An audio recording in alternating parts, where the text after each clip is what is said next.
Time check tayo mga kalapatids, alas 5 pasado ng hapon at dito na tayo sa ating flyer slope para isagawa yung ating binabalak na pagbumotivate sa ating mga alaga. Kikita nyo, wala na yung ibang ibon natin, pinakawalan na natin sila para mabigyan ng pagkakataon itong dalawang ating ibon na si Zomba at saka si Jessie dun sa ating gagawin pagbumotivate sa kanila.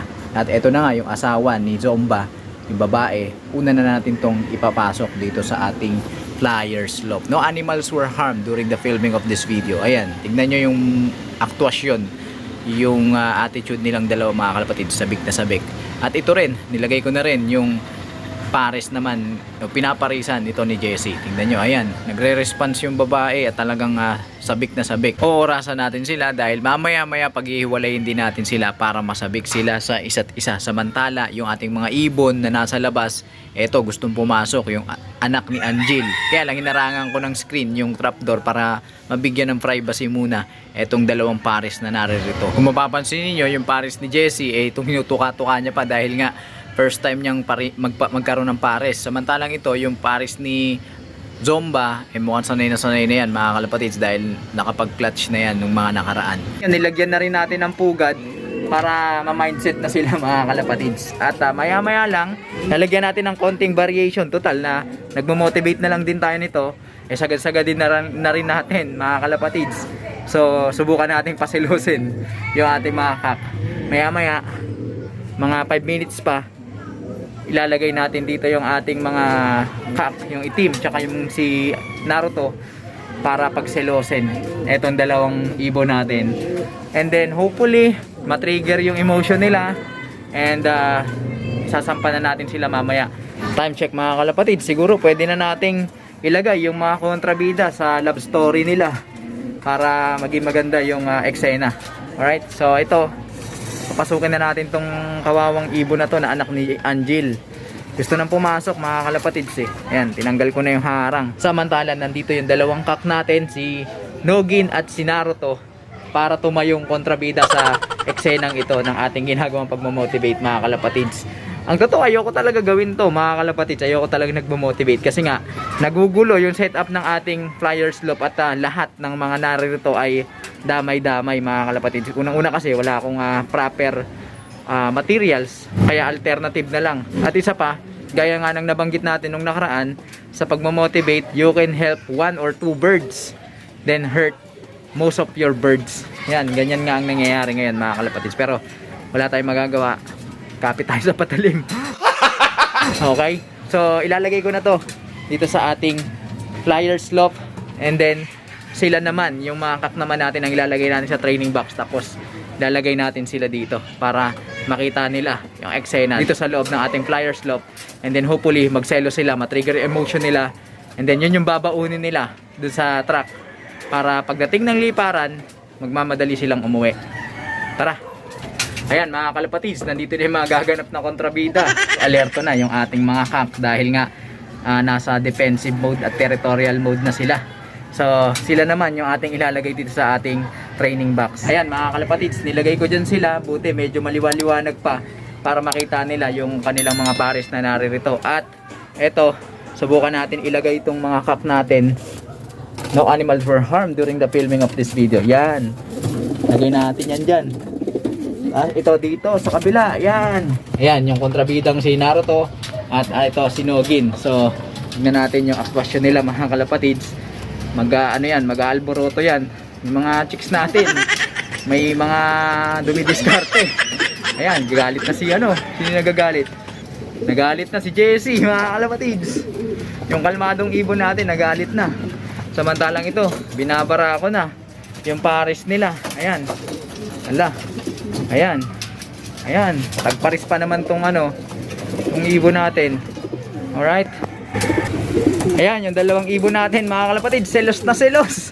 Kinulong ko sila dyan sa mini aviary natin. At narito, nananalasa yung mga barako. So kunin natin to. Ito, kunin natin to. Si Nogin, lagay natin yan dyan.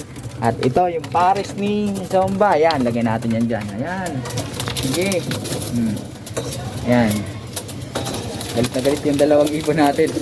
At siguro mga 3 minuto ganyan para makita niya kung paano gumalaw yung mga kontrabida dito sa eksena. Ayan, pati yung nest nila inaangkin. Ayan, hindi sila makagalaw. Alright?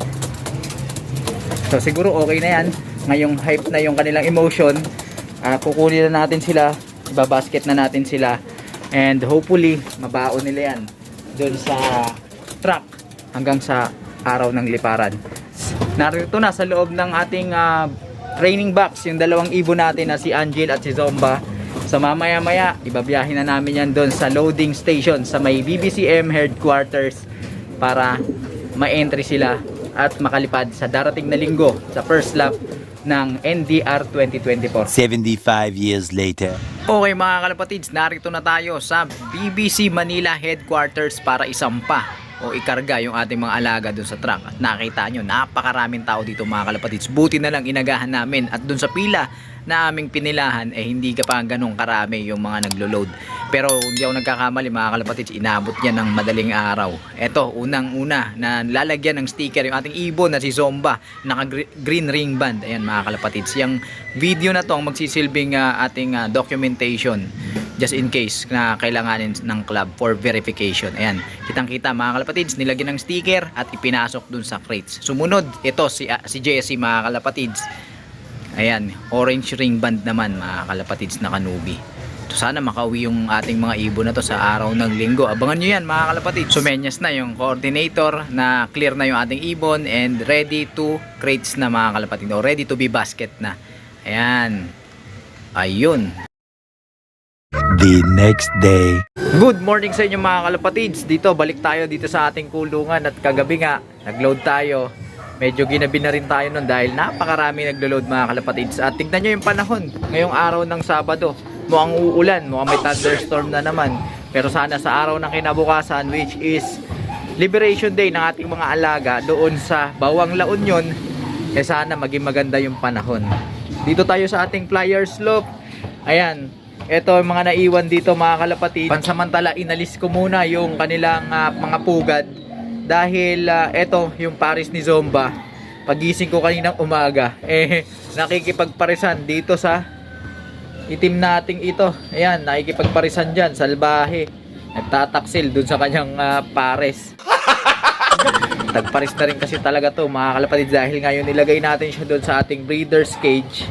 Ayan, yung nilagay natin siya dyan, nagkamabutihan sila dahil mga panahon na yun, wala pang blind sa gitna, wala pang harang, kaya siguro nagkamabutihan, acquainted na sila sa isa't isa. Kaya nung umalis na yung pares niyang si Zomba, ayun, nanlalaki to mga kalapatids. Masama. Ayan, ito yung ating mga alaga. So ngayon umaga, papakawalan natin to para naman maaliw tayo sa ating mga alaga. May gawin naman sila. Okay, yun mga kalapatids, nakapagparonda rin tayo bago umulan. So yan muna mga kalapatids ang ating update sa araw na ito. Wala naman tayong masyadong gagawin para sa ating mga alaga, kundi hintayin lang natin yung ating mga alagang ibon na makauwi sa araw ng kinabukasan. So holding day tayo ngayon mga kalapatids. Sa mga susunod nating kwentuhan mga kalapatids, i-update ko kayo. Kaya tutok lang kayo mga kalapatids. Sa mga hindi pa nakapag-subscribe, mag-subscribe na kayo, hit nyo na notification bell para nang sa ganun updated kayo sa ginagawa nating kwentuhan dito lang sa ating tambayan. Tataas ng ibon natin, oh. Grabe, pakitang giga. Mag-like, comment, share sa ating video kung yung nagustuhan at pakisuportahan ang ating Facebook page para sa tuloy-tuloy na kwentuhan, nakapupulutan ng mga kaalaman. Paano mga kalapatids? Hanggang sa susunod natin pagkikita. Paalam. Grabe yung mga ibon natin, sipag na lumipad.